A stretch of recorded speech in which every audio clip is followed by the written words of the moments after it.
Hello, everybody. Welcome back to 17 and some change. It's been a while since we last spoke. I'm glad you are all alive, all the people that are watching this. Um, so we have an episode. We have an episode. It's been about a month or so. I've been in a hiatus for a little bit over a month. Um, in terms of this podcast at least, and we're ready to do it up again, and so we'll see how this works out.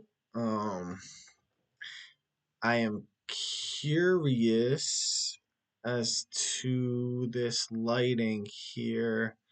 Hold on. That could be very, very subtly, very slightly better. But we'll rock and roll with that. Um, as we were, uh, announced a break was coming, um, took a break, and back at it like a crack addict with a bad habit. Um, this episode was actually supposed to be filmed yesterday. Um, I had made a short last week explaining how, or giving a heads up, talking about how we'll have a new episode. Uh, but one of my coworkers, I ended up getting mandated at work into the second shift, so it didn't necessarily work out the way that I wanted it to. So I was like, I'll just do something today and stuff like that. Um,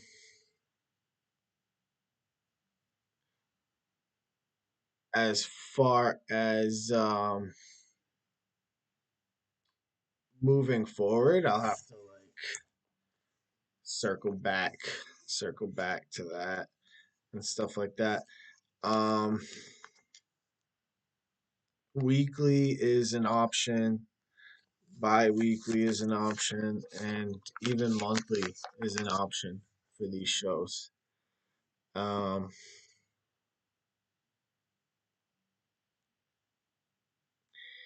I often I often wonder because I've heard both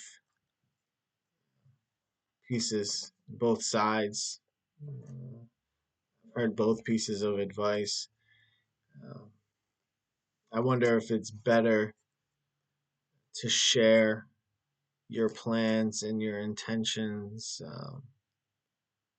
prior to doing them, or if it's a detriment to operate that way. Um, I've heard doing so can make them more real to you. If you tell people that you're going to do something, it manifest. It makes it real. It makes it more of a reality. Um, it becomes something that you feel like you have to do. Um, and then there's like a little bit of accountability there as well when you say you're gonna do something, you want to follow through. I've heard that side of it, um, and you build anticipation, um, and stuff like that. And sometimes, like, just logistically, it's important. But with all that being said, on the other hand, it has been said to not share your intentions with people, not say what you're working on or what you're going to do, but rather what you've already done. They say, they say juju is real, and sometimes you put things out there, and people be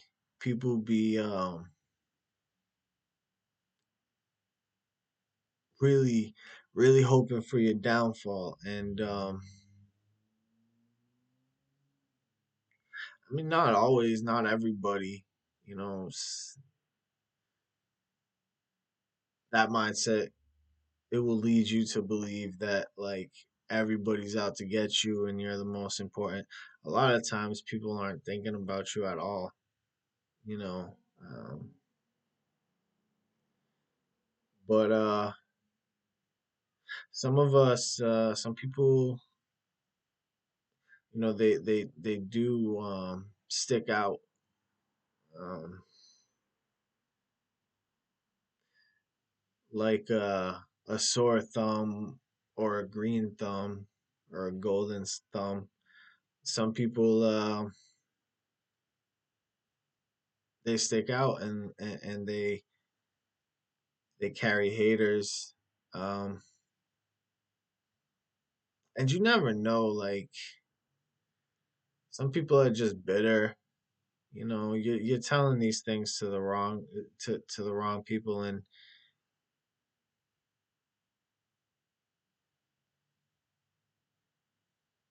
who knows what that negative energy does when it's thought, on your behalf. Who knows? you know, if that goes into the universe's formula. Yeah. I'll tell you what, the universe sure does have a way to test people or to mold people, right? A lot of times it's just the right thing, just the thing that you didn't need to happen to tick you off. Like sometimes it's like a nice cascade of events, and like it doesn't say anything about you. Like you could be a type of person like you're on your P's and Q's, like you have everything planned ahead of time, and different things like that. But when shit hits the fan, like out of nowhere, when the universe is just like, yeah, it's gonna snow, and then it's just gonna be below freezing for like a month, um, after it snows, like in 4 feet, and then it's like, yeah,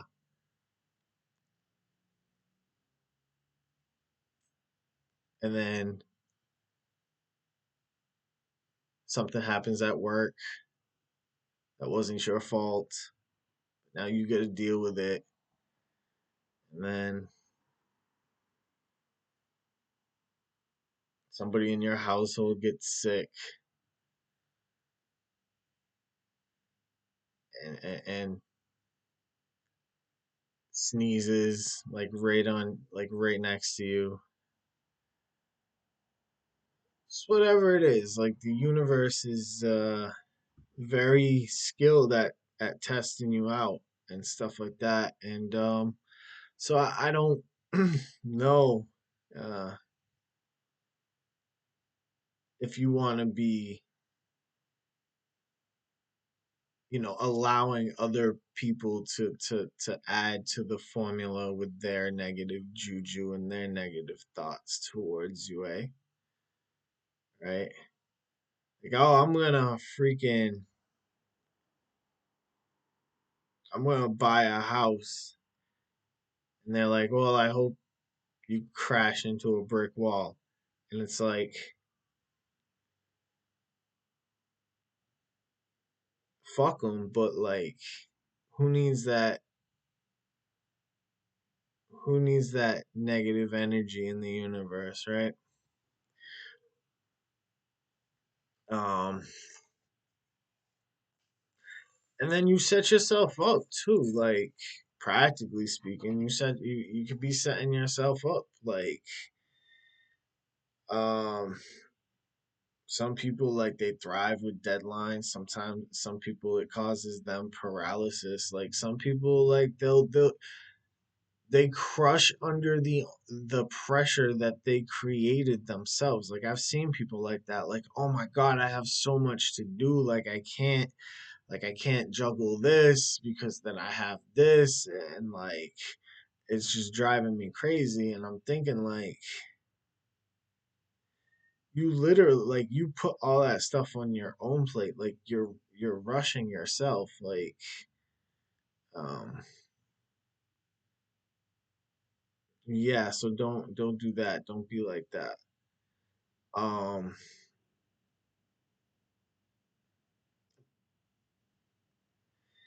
um that's just another negative aspect of saying what you're gonna do before you actually do it, right?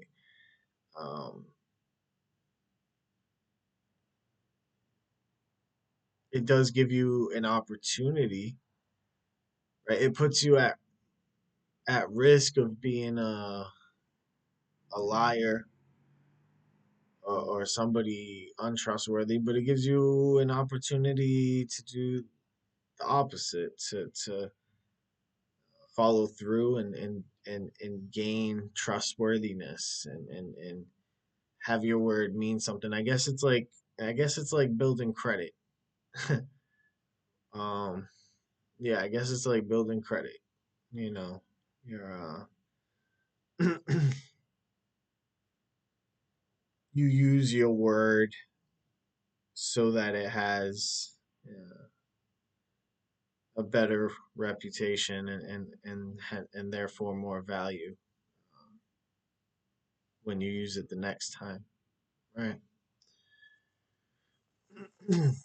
um, I don't, I don't think I necessarily said what this episode was about or going to be about.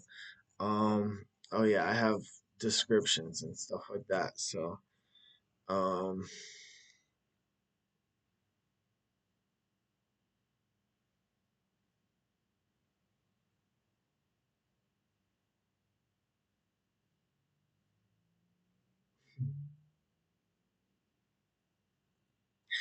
I it struck me like the other day. I was thinking, I was like, some women are like,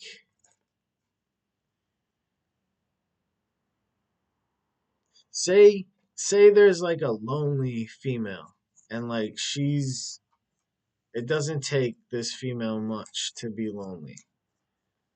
Um Sometimes even when she's in company, she's lonely. And she's pregnant. And I was wondering like I wonder if like they would feel less lonely, like if they would feel like they're chilling, like they got like if they would feel the company of the and I would, I say I was wondering, but like I would imagine that's an obvious yes. And the internet confirmed that for me. It said most women do feel like their fetus baby is a companion, you know. Um and that's cool. That's cool. Um I saw a package of sodium the other day. It was 40%. I saw a package of sodium. Imagine seeing a package of sodium. Um, nah.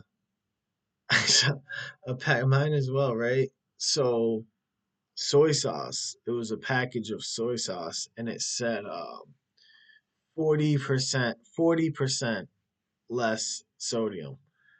And it just got me to wondering, like, how much sodium must be in something if you could take out 40% and have it still be a salty product. Um, they had a lot of percentage to work with there. Like a package of sodium. I was also thinking it would be pretty cool to it would be pretty freaking cool to be able to call out to objects um, like you do with Siri. Um, like, hey keys, hey wallet, hey hoodie, hey TV remote, you know, different stuff like that. You know? Hey spatula, yes, where are you? I'm over here. You know, that would be really cool.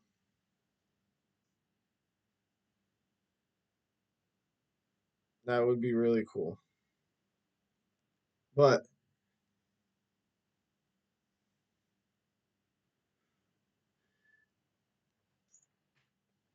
you know what's not cool?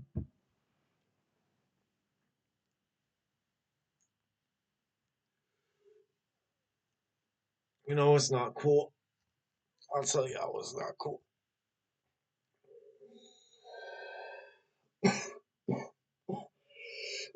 Smoking's not cool. Marijuana is not cool. Joking.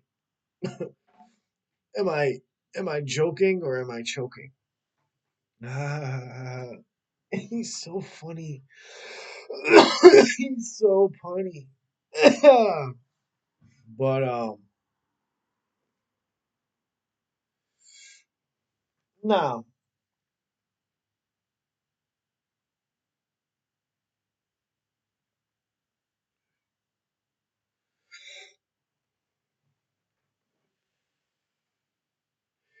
Nah, I gotta be on a serious note for this one though. Like at least a relatively serious note for this one, eh? Um so I gotta be careful a little bit on how I word this. Um, so let's say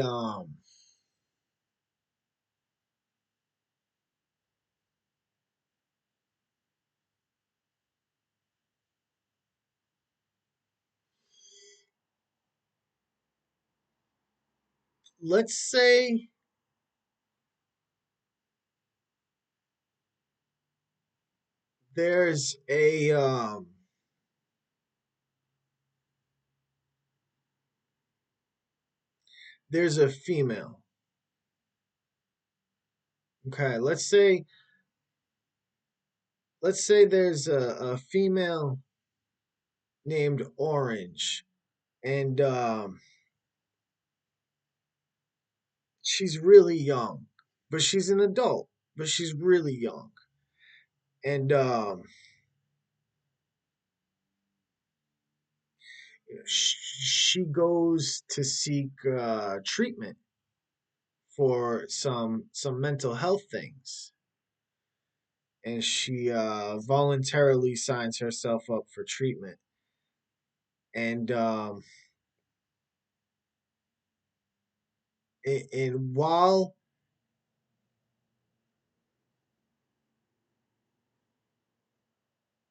doing so, while voluntarily putting herself in the care of uh,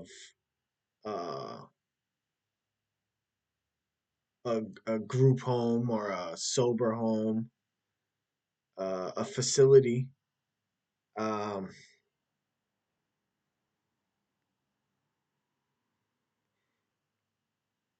she gets a visitor who raises every red flag possible to staff as far as uh, creep index is concerned. She gets a visit from an older man um, who is more seems more slippery than a stick of butter, just as finicky as you can be, just lying about where he met this this this orange person, and lying about where they met, how they met, and and you can see that this female is uh, was is terrified, is terrified, the word, um just intimidated is the word, um intimidated and coerced, and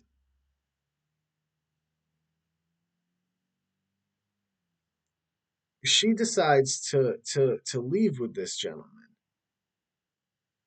and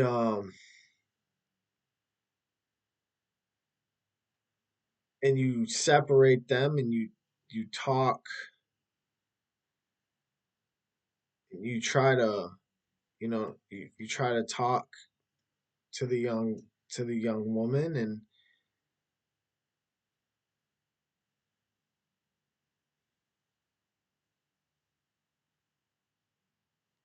they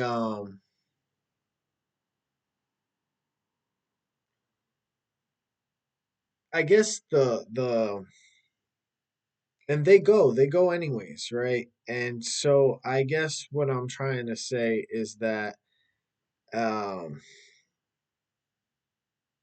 there's a hole. There seems to be a hole where um because a lot of treatment facilities, because of the um voluntary nature of a percentage of mental health treatment facilities,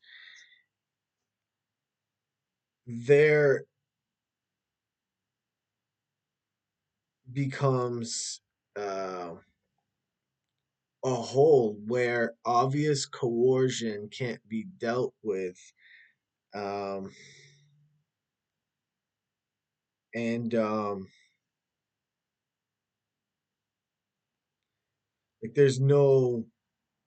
there's n- there's no legal solution there. Like there's nothing where you could be like, nah, his story doesn't add up. You're too scared. Like, and and this is something that happens like a lot, you know. Um, this is something that happens where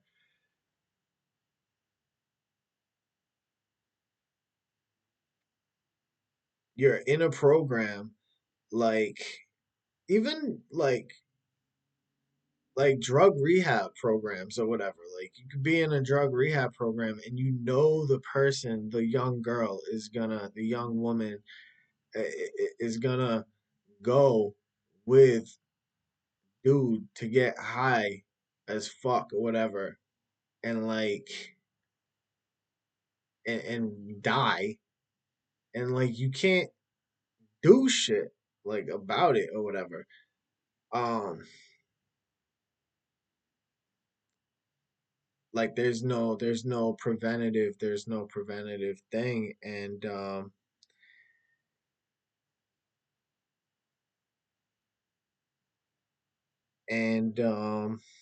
there should be, I am huge. I'm absolutely huge on the voluntary voluntary the voluntary nature of mental health and drug treatment and stuff like that. But and and no, it's not true that everything that you say before but doesn't matter. That's it's a very non-complex look at things. It's you use the word but to add context. Like you're adding complexity. Like you're saying this is true and this is also true. Like but is a perfectly legitimate addition to a thought. Um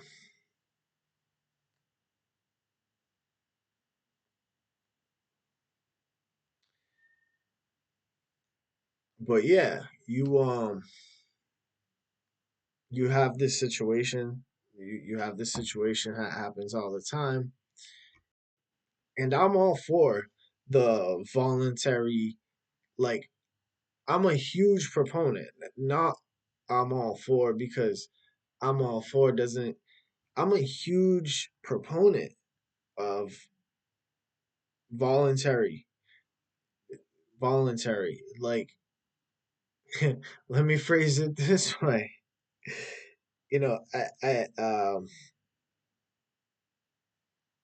I don't like involuntary. I don't like it at all. It always pains me to see involuntary. Um,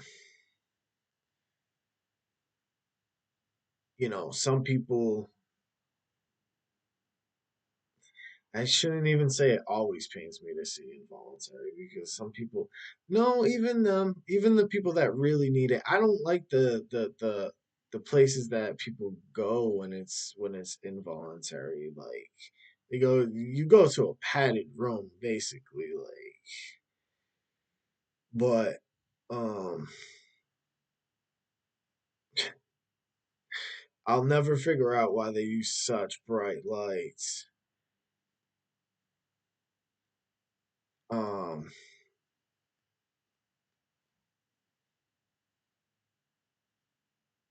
but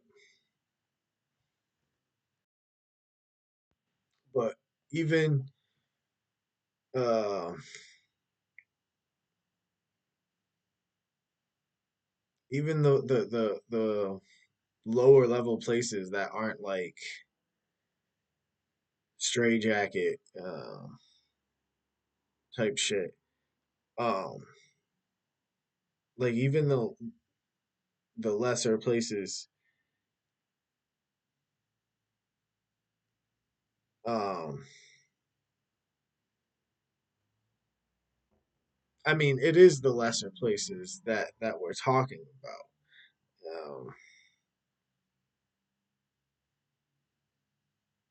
It's the places that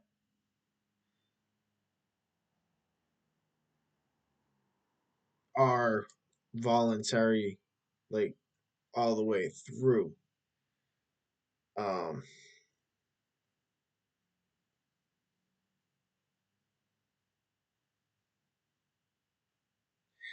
there's a process for those places to have an individual, let's call it, become committed. So a completely voluntary facility has a process in place to get an individual um to a an involuntary uh, facility. Um, so they have a process to get them to an involuntary facility, but it has to be uh, based on um, certain criteria um, involving um, their safety to um, it takes a lot. It takes a lot to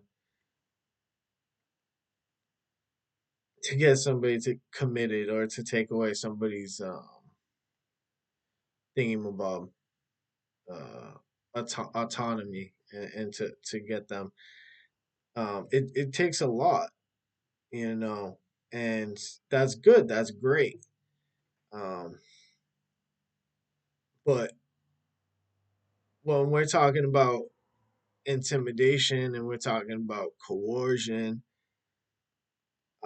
there's nothing in place for that. So like what I'm what I'm getting at is like young, like vulnerable people, like vulnerable people in general can be kidnapped essentially, and there's nothing in place to like stop somebody who has been brainwashed from like going with these with you could have a cult leader. You can have like a cult leader just come in and as long as they know the person, be like, oh yeah, I'm a friend of such and such. Be like, oh, such and such is here to see you. Do you want to see them? Yeah, I'll see such and such. Fucking, yeah, yeah, run away with me. And I'm like, okay, I'll run away with you, Mr. Fuckface. That sounds really fun. And staff's like, hey, Mr. Fuckface is dangerous. You shouldn't go with Mr. Fuckface. And she's like, oh no, he's got ice cream. It's like, and like,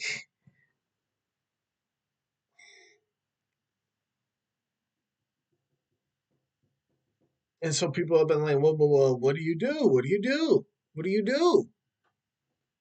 What do you do if somebody wants to go away with Mr. Fuckface and they don't, they're not very bright, they're,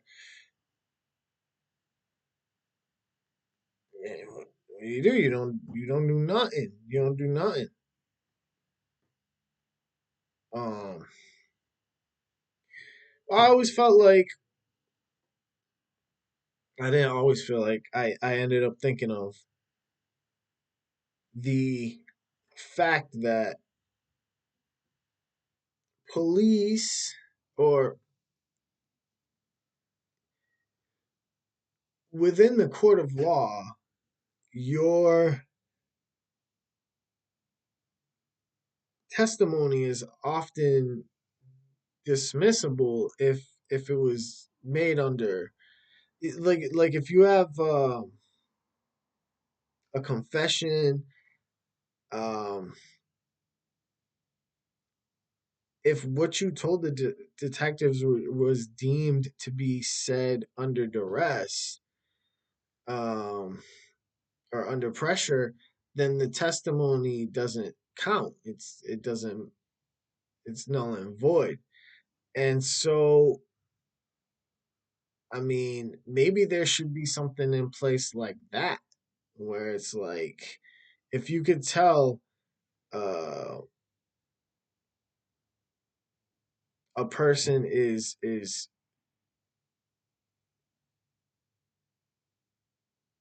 under, and it's not just duress with the police, with the legal the legal aspect. It's duress and or coercion. Um, You can't be coerced into. I might be wrong about that, to be honest with you, but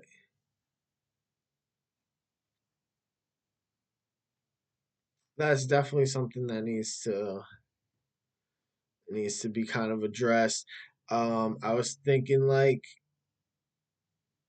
you just have more training around, how to talk to clients. Um,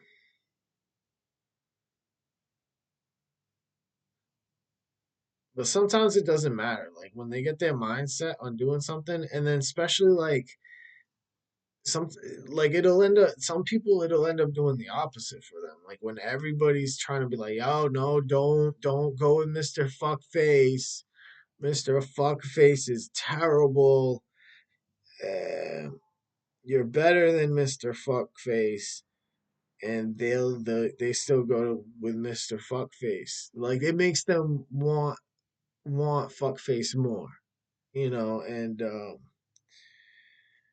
that's fascinating, and it's not just vulnerable people like who are like that. It's people who are like that. When you try to warn people that somebody is uh especially somebody charismatic, when you try to warn people that somebody charismatic is Mr. Fuckface, they don't want to hear that. If somebody's like, um yeah, um and not just charismatic, attractive, intimidating, in a place of power, there's or in a place of vulnerability, like, or almost anybody. Like if you try to convince somebody that person X is Mr. Fuckface, they it's hard to do so. You end up looking like Mr. Fuckface. And it's so stupid. Like that's such an ass backwards thing. Like, when it's like he's Mr. Fuckface and there's always a finger pointed back at you, like, oh, well. But so that's just something that we gotta work on. We gotta find some solutions for and stuff like that. You know what I mean? Um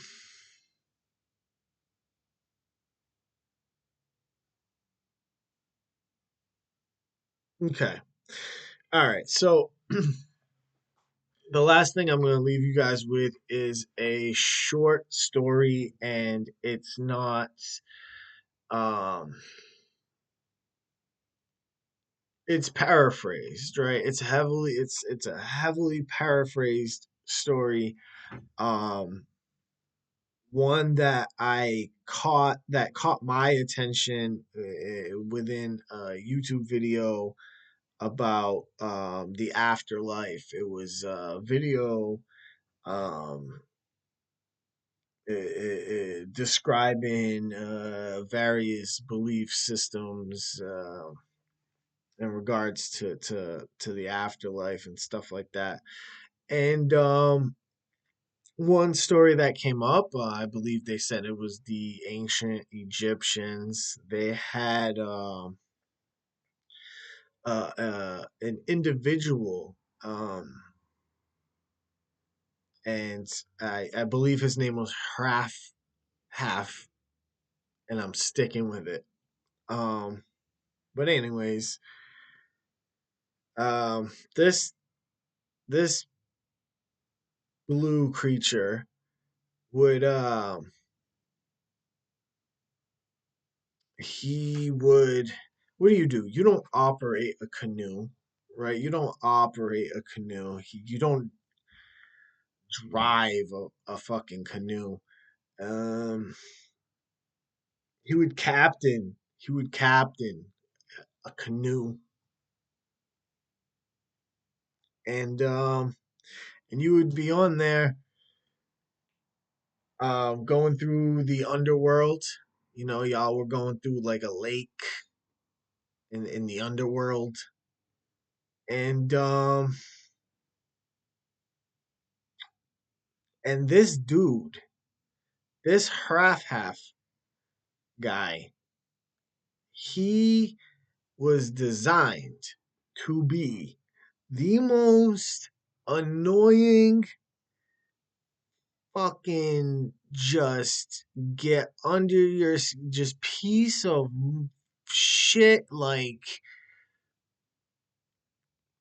just whatever you don't like is exactly what he does. And he just, you don't like people farting next to your head, he's gonna fart next to your head. And no, he's just absolutely obnoxious. Like, he's just whatever you hate about people, that's what he is. Like, you hate greedy, boisterous, fucking uh, dickhead people. Like, that's what Hraf is gonna be for you. And he's gonna, and that's what he's gonna show you. And he's gonna push all your buttons. He's gonna try to push all your buttons. um he's just gonna be an obnoxious prick. And so, point is, you have to be, you can't call him out of his name, right? Like, you have to be nice, not nice, like, you have to be cordial with him, right? You can't be like, yo, fuck this motherfucker, like, I'm gonna beat the shit out of this fucking blue piece of fucking motherfucker. Like, you can't do that. You know what I mean? You can't do that. And you just gotta, like, not hate him. You have to not hate him. And if you can not hate him and still call him by his name, then you can get into paradise. And that's why that's something I'm working on. Like, I don't know if I can do that. Like, I don't I don't hate people that I hate once they're out of my vicinity. um no, hate is a strong word. Hate means you want bad things to happen to people. I don't want bad things to happen to nobody. I don't want nobody to ever suffer and stuff like that. But some people I find insufferable. Let me word it that way. Some people, um I it's there's a guttural disgust that some people create, you know. um People of power, like certain, like people of power, certain, like or sleazy men, like under the table, like fucking greasy fucking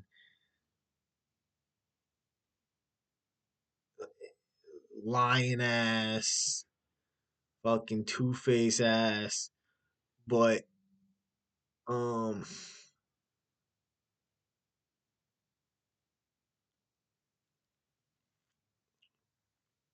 there are insufferable people, you know. The ones that, the what Brian Regan used to call them. Brian Regan's a comedian. He used to call them the me monsters. Whereas me, like nothing, like nothing you can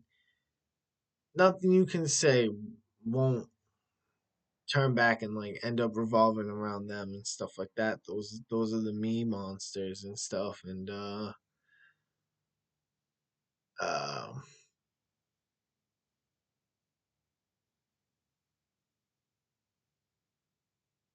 the condescending individuals. And like,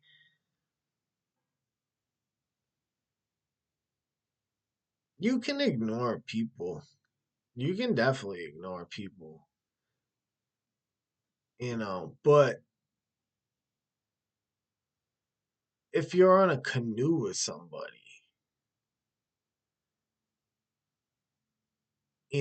forced proximity is a form of forced proximity is abuse. Nah, I mean torture. Nah, it is what it is. Like, forced proximity is different. You know what I mean? Like, if you can't ignore somebody on a fucking road trip. You feel me? Like, you can, but like minutes turn into hours, and it's like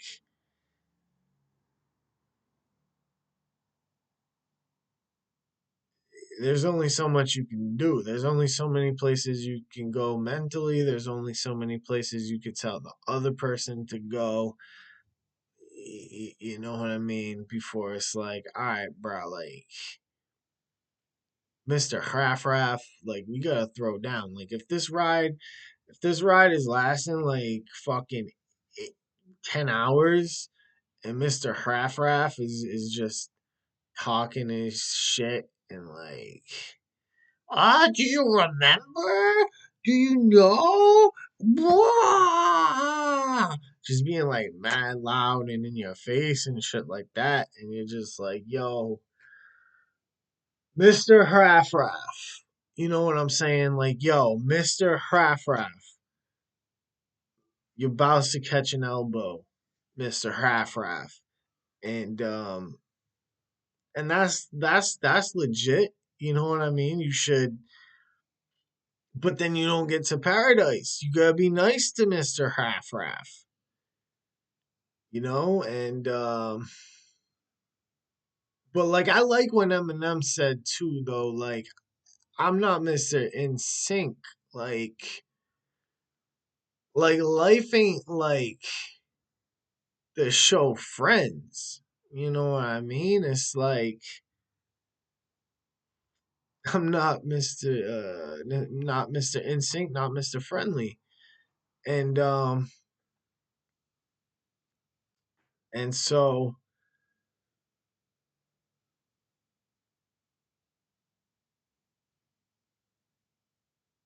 catch me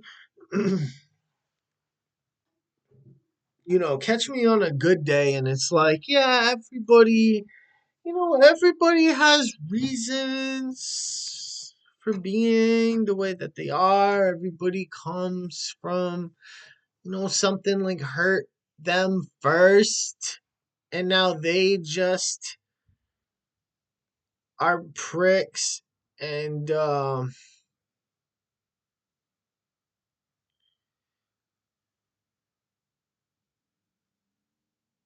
if you know, but and that's true. Like everybody, got a reason for being like everybody who is a piece of shit, has reasons that they're a piece of shit. But like,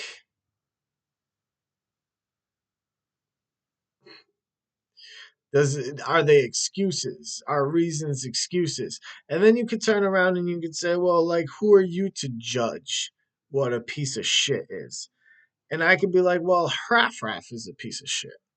Hraf, like there are people that are objectively fuck faces. Like there are people who are objectively absolute fucking cunts that are just sick, disgusting excuses for humans. And the lizard people. Um, I'm being relatively facetious with that one, but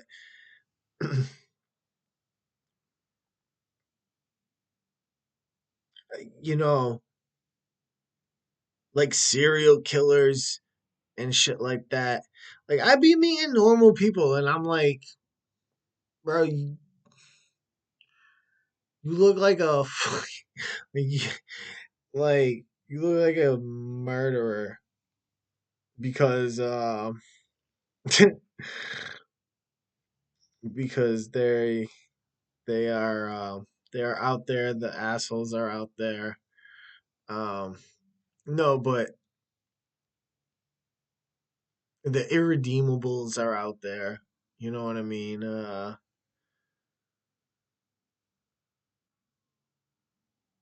Some people they only run on ego. They only run on ego, and it's like I don't think I'm doing. Uh, it's so hard, man. It's so hard when they say like love your enemy, bro. Like it's so fucking. It's like that's. I mean that's the same message, but it's like my enemy is your enemy. Like if we're talking to decency, like if we're talking about like a cosmic force that can be defined as goodness, then like within that, like my enemy is the enemy of goodness. So like how it's like God says love your enemy, but it's like your enemy, my enemy is your enemy, my enemy is my enemy because he was your enemy. And like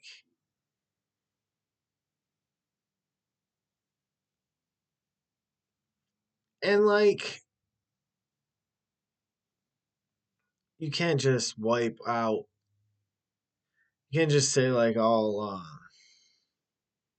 anybody you don't like is godless, right? But but yeah, what if I guess I'm thinking of like two different things at the same time, like how some people are annoying and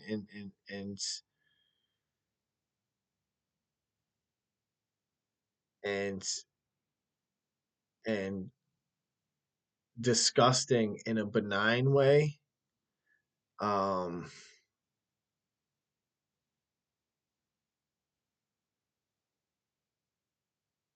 who you could deal with looking past and you know giving grace to, and versus the the absolute like worst of the worst. You know what I mean? Like I don't know like how you be giving grace to people who like murder for fun and shit like that.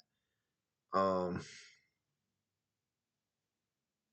and again, I know that's different from like just the normal person that annoys you that you have to like teach or whatever. But yeah. Um yeah, I think I'm gonna go on that one. I think I'm gonna go on that note. Uh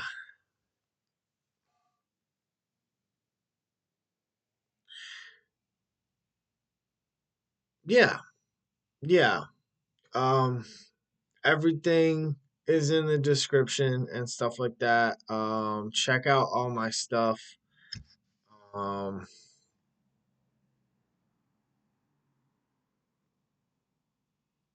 yeah, I'll catch you guys soon. All right, goodbye.